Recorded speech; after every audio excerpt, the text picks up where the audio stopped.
addiction does not discriminate. I don't care what color you are, how old you are, how much money you have, how much fame you have. You know, it's a chronic illness. I work on Skid Row, and I deal with probably the worst population that there is to deal with in society's eyes. The broken, the most broken of society, the mental health, the rejected, the lost, the broken, the ones that have been told they were no good since childhood to being in a place where they're sleeping on the streets and pushing a cart, and they look for some kind of hope and some kind of guidance, and I know for a fact that it's only through the grace of God go I, that person that's lying in the urinated, smelling, infested streets with trash all over the place is no different than I am. The only difference between me and that person is that I was able to get my head out of my butt and get able to find a place that was able to at least touch my heart. When you're in prison, you have to assume a suit of armor. You have to be impenetrable. You can't be touched. You can't show no fear. Let alone go to a AA or a NA HNI panel, because that's a sign of weakness.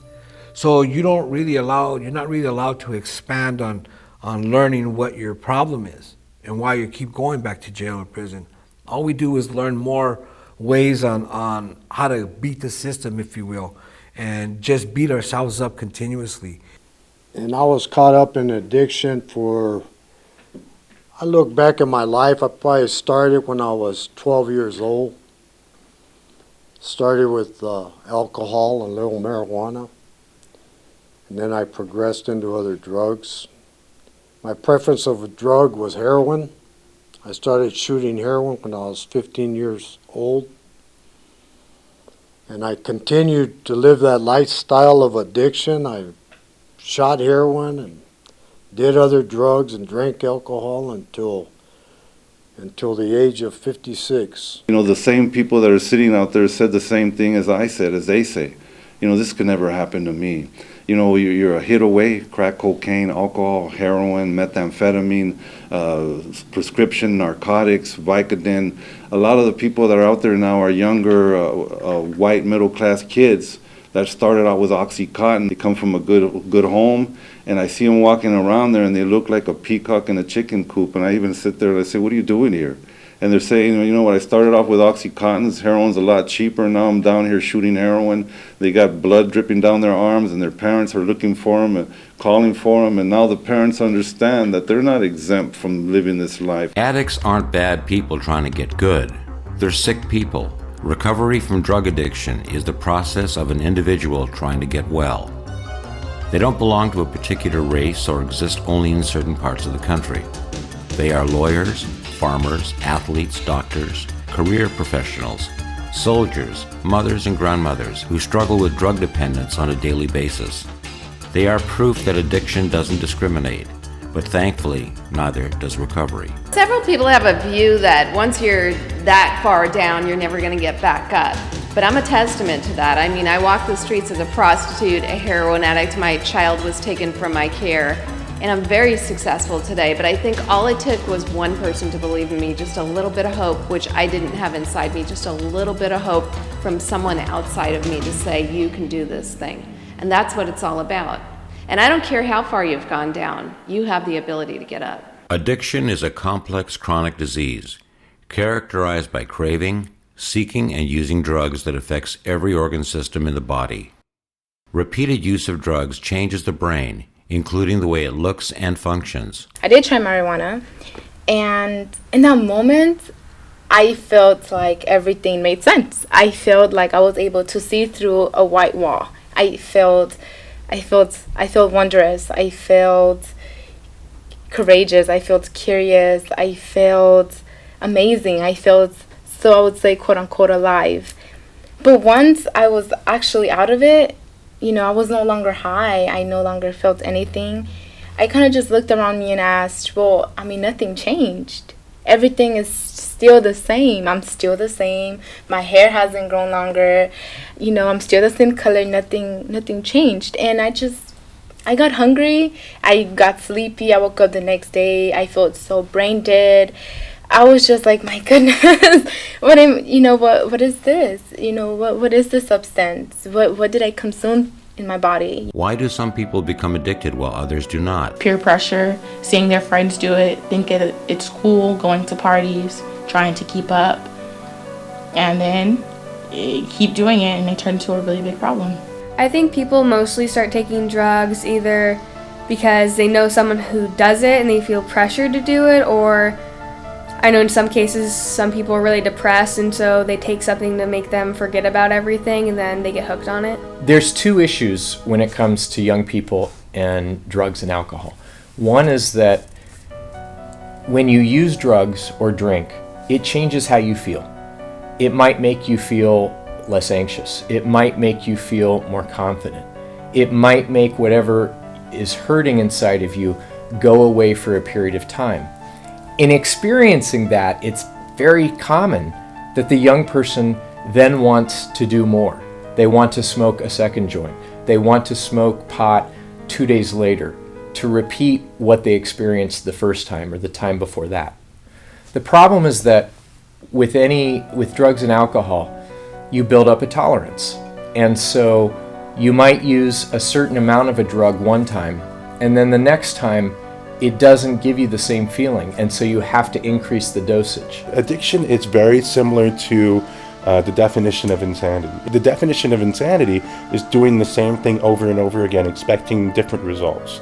Except in the addict, they do the same thing over and over again, expecting the same result, and they experience negative consequences as a result of their actions. There is no single factor that can predict whether a person will become addicted to drugs. Risk for addiction is influenced by a combination of factors that include individual biology, social environment, and age or stage of development. The more risk factors an individual has, the greater the chance that taking drugs can lead to addiction. Because they like the effects produced by alcohol and drugs, so they're going to do whatever they can to get what they need, despite negative consequences. The majority of the people, 13 is the average age. You're gonna get this great sensation, and you only get it once. You're gonna be fighting to get it for the rest of your life. It's not glamorous at all. I mean, jail, prison, you're gonna get caught up eventually. You're either gonna end up in jail, you're gonna end up dead, or you're gonna have to go to rehab. If I didn't have drugs in my life, I'd achieved and accomplished so much more. It's a lot of pain, turmoil, trouble, heartache, and it's not worth it. If I had somebody's story like mine, or if I had more education on crack cocaine, I would have never picked it up, ever. If I would have known what it would have done to me physically, would have done to my family, what it did to my career, just all that stuff, I wouldn't have done it, It was something that I tried and regretted. It's a hard decision to make for yourself, but it's a decision that judges the rest of your life. Whether a person decides to use alcohol or drugs is a choice influenced by their environment, peers, family, and availability. But once a person uses drugs or alcohol, the risk of developing alcoholism and drug dependence is often largely influenced by genetics. A lot of kids who do drugs have pretty bad home situations, or they have a lot of pressure on them. A lot of it also comes from wanting to fit in. Their belief system has been distorted because of what they were taught growing up. They're no good, they're not going to amount to nothing, they're pieces of shit. Their father was abusive, their mother was abusive, they had multiple fathers, multiple mothers, they never had a stable living environment, and now they're just product of what happened to them as children. So my father grew up in a foster home. My father had a very abusive father. My father had his mother, which is my grandmother, who left him for a man, and she flew out of the country with that man, and she left her 3 siblings along with my father. My father is the oldest, and she left. And I can understand, and I can see through the deeds of my father when he tells me that it hurt him when he had no father, no mother in this country. So he just started making friends. But what happened was that there was no one there to tell him whether it's right or wrong, whether to go left or right. He just basically went ahead and he did it. He made his own choices. He raised himself, basically. And when he started meeting other people that gave him comfort and accepted him and told him you're not a misfit, or You know, it's okay if you don't have your dad and your mom. You know, we're here, we're your family now. So the influence, the people that he involved himself with, the people that he chose to be a part of his life, and, you know, the cropping of his life, actually, you know, that's kind of what shaped him. And the people that made him believe that he was someone and he belonged somewhere is actually what caused him to make decisions, also to feel numb, not to feel pain, not to feel, you know, like, what happened? Why did my parents do this? Not to feel left out, you know, to just forget. And I'm pretty sure my father thought, hey, I'm going to do this once and I'm not going to do it again. But that's the thing. Drugs play this mind game, and it's kind of like a gun, you know, and when you're playing, you never know when you're going to get the bullet. Alcoholism and drug dependence are not moral issues, are not a matter of choice or lack of willpower. Plain and simple, some people's bodies respond to the effects of alcohol and drugs differently. If you have a family history of alcoholism or addiction, you are 4 times more likely to develop a problem. I paroled from prison, and I automatically went back to injecting drugs. My drug of choice was heroin. I was in the streets, I was stealing, I was robbing, doing all the stuff we do to, you know, provide for our drug use. And what happened was my parole officer kept coming to my house, and I knew I was going to go back sooner or later. I knew that time was coming when I was going to, you know, catch a brand new case and end up with a life sentence, and I knew that's where it was headed. My brother, my oldest brother, was talking about recovery, drug treatment. In the process, I seen him go to a medical detox facility. I myself never detoxed at a clinic. It was always county jail or state prison. And my brother actually paved the road for me because he went into this medical detox center and got cleaned up. And I remember his words was, "Hey, little brother," he goes, I never have to wake up sick again as long as I stay in this program." And it caught, you know, my attention. You know, so I kind of knew that there was another way to live, and there was something out there that I could go to that would try to help me change my lifestyle. And a couple weeks went by, and the same guy that took him came and got me. He took me to a recovery center, and I detoxed medically with medication, and I detoxed off of heroin.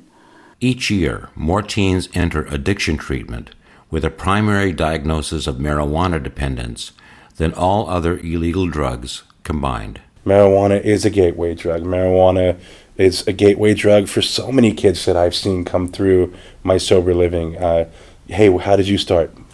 Weed, you know. What are you doing now? I'm doing crystal meth. I think marijuana leads to other drugs mainly because it's easy to get into. It's easy to get into that feeling of being high. And it leads into alcohol, and then it can lead into stronger drugs, ecstasy, cocaine, and it can lead into serious problems. A lot of people say weed ain't a gateway drug. Well, guess what? Yes, it is. You know, sniffing glue is a gateway drug. You know, sniffing paint is a gateway drug. Drinking a little bit of the party alcohol at a family event is a gateway drug, because eventually it progresses to more obsession to want that experience again, you know, and it's like, and then those kids get caught up in that circle. Oh, I tried it before, it didn't do that bad. Okay, well, I'm gonna smoke some weed, but I'm gonna put some cocaine in it. Or I don't want the weed now, I'm just gonna do the cocaine. Well, the cocaine's not, so I'm just gonna like smoke some crystal meth, you know. I'm tired of that. I'm tired of being amped. oh, let me just take some Xanax. I want to rest. Let me take some Oxycontin. It's like heroin. I don't got to shoot up. Oxycontin.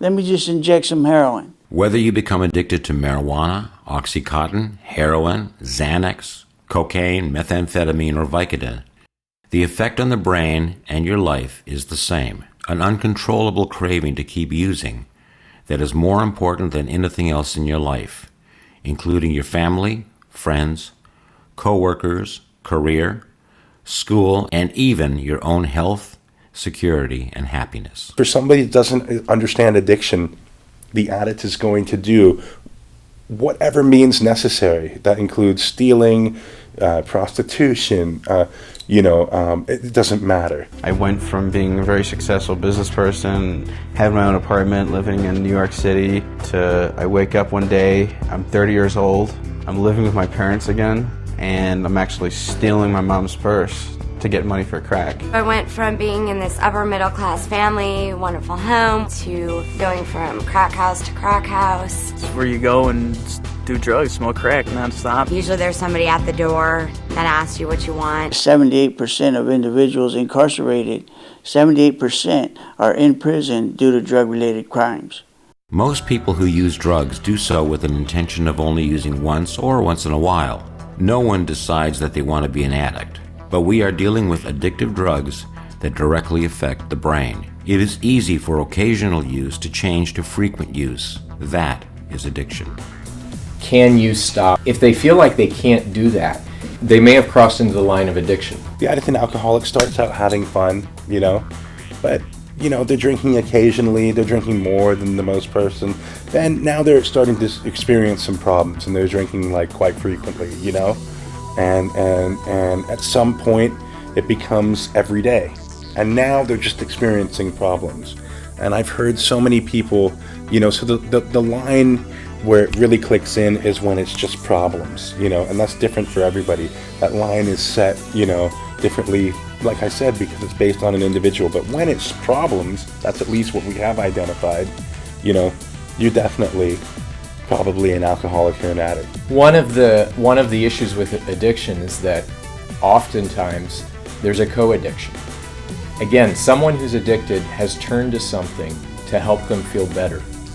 And they might have turned to one thing to begin with, and it helped them feel better for a period of time, and then it's worn off.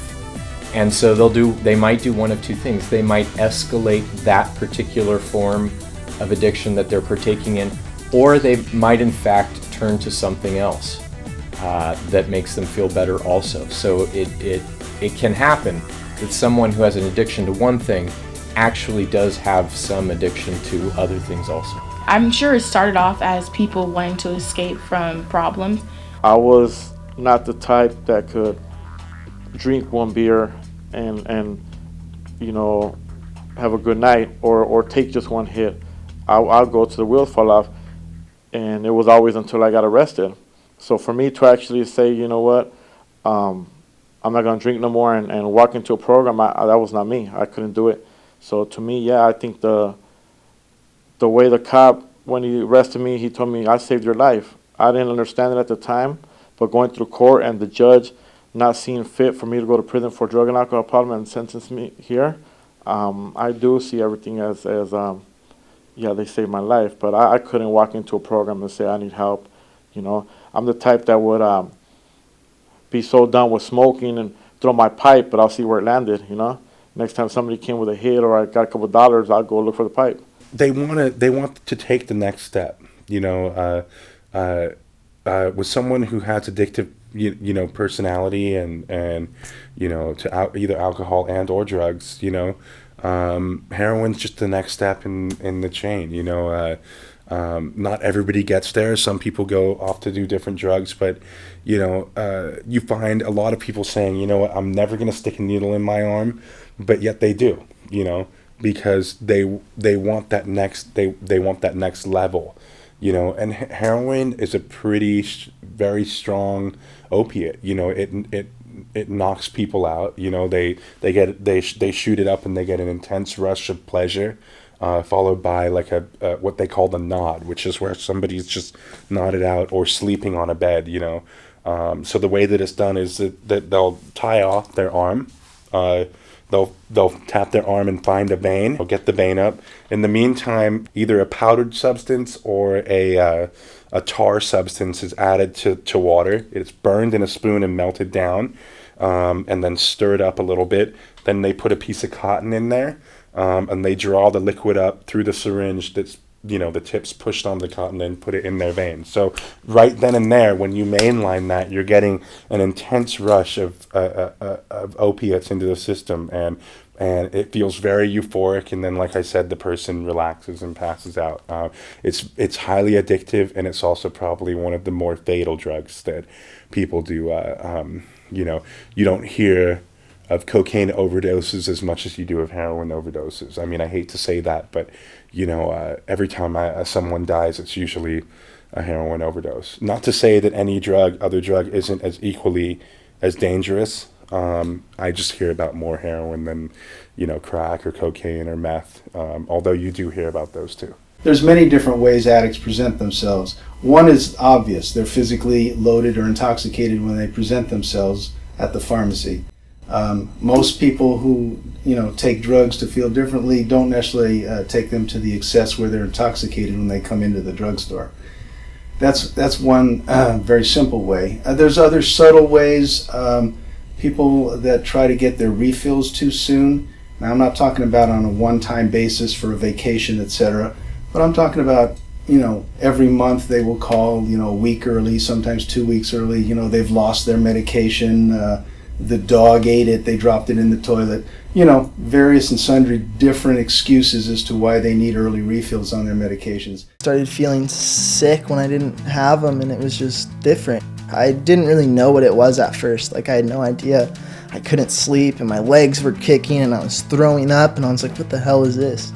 And then I kind of came to terms with, I need drugs. One person knew of a doctor, and they would tell another person.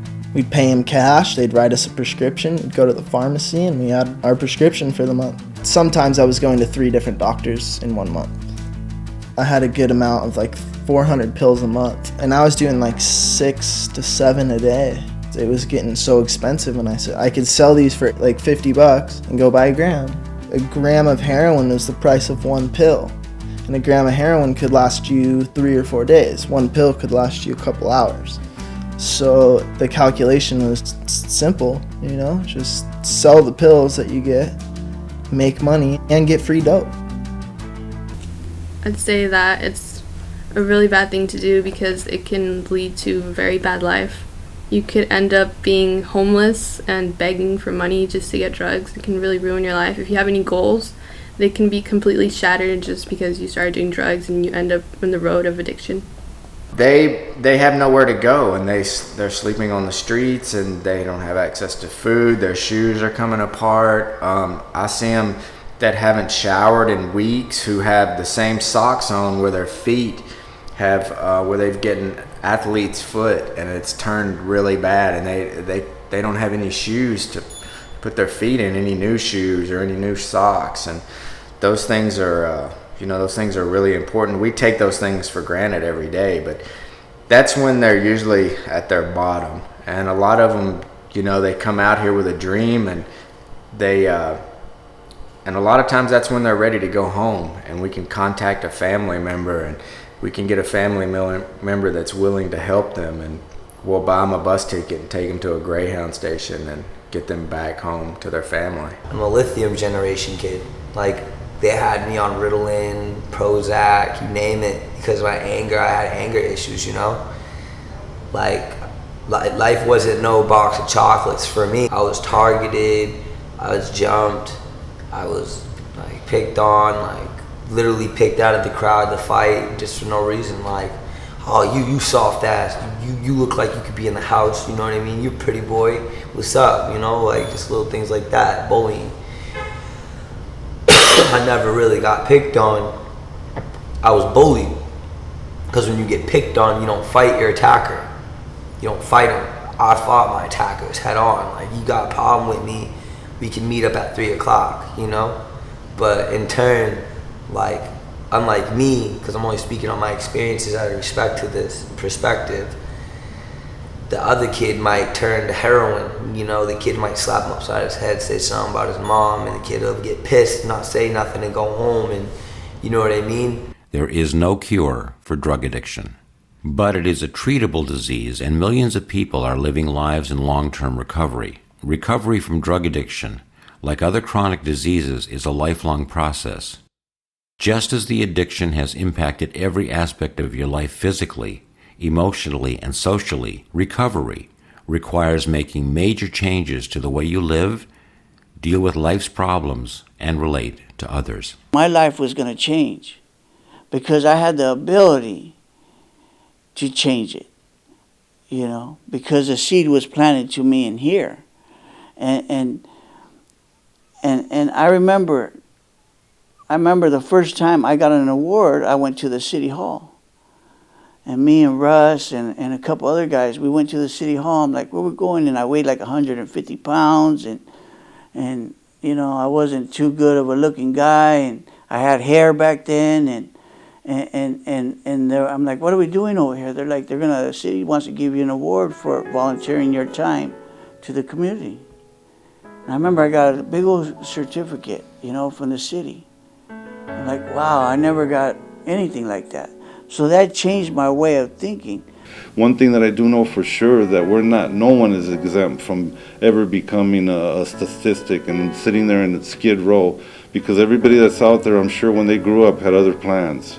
And I just want to let everybody know that for me, that I know that I'm also not exempt from ever going back there. And I know it's only through the grace of God and in the process that I'm doing the best that I can to make sure that I'm there to help the alcoholic and addict that's still suffering. And there's people that are not even using that are suffering. And one thing that I do know, man, is when they're there, people get stuck 5, 6, 9, 10 years. There's people that have been out there for 20 years. And when I talk to them, man, and I said, what happened? And it's just like they say in science class, when you put the frog in the water and he slowly starts to simmer, he'll stay there until he dies. And when you throw a frog in boiling water, he'll jump out. See, people get there, man, slowly and surely they find themselves in a position that they have no way out of. Kids at that age need to hear that not to be glorifying the drugs, the gangs, prisons. You know, that's one thing I grew up glorifying. I got into gangs. You know, maybe somebody's not going to tell you that, you know what, I want to go to prison, but that's something as being in a gang you want to maybe, you know, be proud of yourself that I've been somewhere.